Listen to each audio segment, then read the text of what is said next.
Narsingi drugs case remand రిపోర్టులో కీలక విషయాలు వెలుగులోకి వచ్చాయి. విజయవాడ నుంచి ఉన్నత చదువుల కోసం హైదరాబాద్ వచ్చిన లావణ్య జల్సాలకు అలవాటు పడింది. టాలీవుడ్ లో అవకాశాల కోసం ప్రయత్నించింది.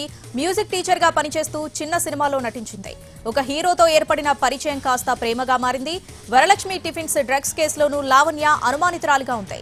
యునైత్ అనే వ్యక్తి ద్వారా డ్రగ్స్ తెప్పించిన లావణ్య చిత్ర పరిశ్రమలో పలువురికి సరఫరా చేసినట్లుగా పోలీసులు అనుమానిస్తున్నారు.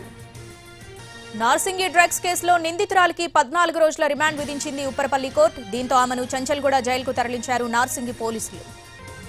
నార్సింగి డ్రగ్స్ కేసు రిమాండ్ రిపోర్టులో కీలక విషయాలు వెలుగులోకి వచ్చాయి. విజయవాడ నుంచి ఉన్నత చదువుల కోసం హైదరాబాద్ వచ్చిన లావణ్య జల్సాలకు అలవాటు పడింది. టాలీవుడ్ లో అవకాశాల కోసం ప్రయత్నించింది.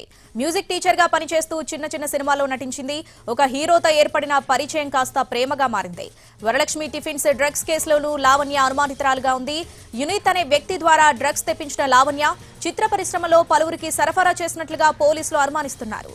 నార్సింగి డ్రగ్స్ కేసులో నిందితురాలికి 14 రోజుల రిమాండ్ విధించింది ఉప్పరపల్లి కోర్టు. దీంతో ఆమెను చంచల్గూడ జైలుకు తరలించారు నార్సింగి పోలీసులు.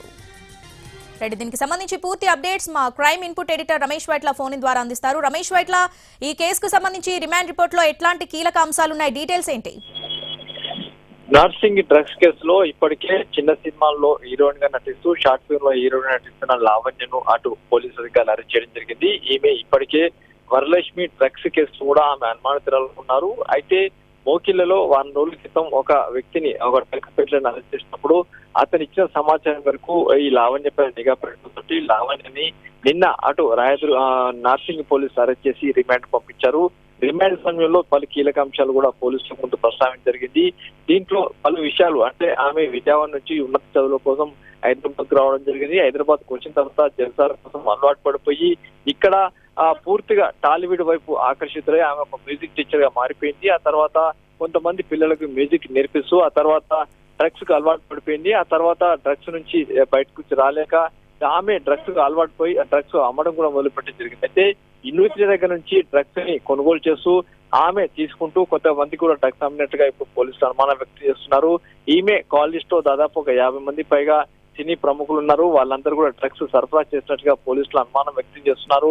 మరోవైపు చూసినట్లయితే ఒక టాలీవుడ్ హీరోకు ప్రియురాలుగా ఆమె కొనసాగుతున్నారు. ఆ హీరో పరిచయం తోటే చిన్న సినిమాల్లో హీరోయిన్ గా నటించింది, షార్ట్ ఫిల్మ్ లో హీరోయిన్ గా నటించింది.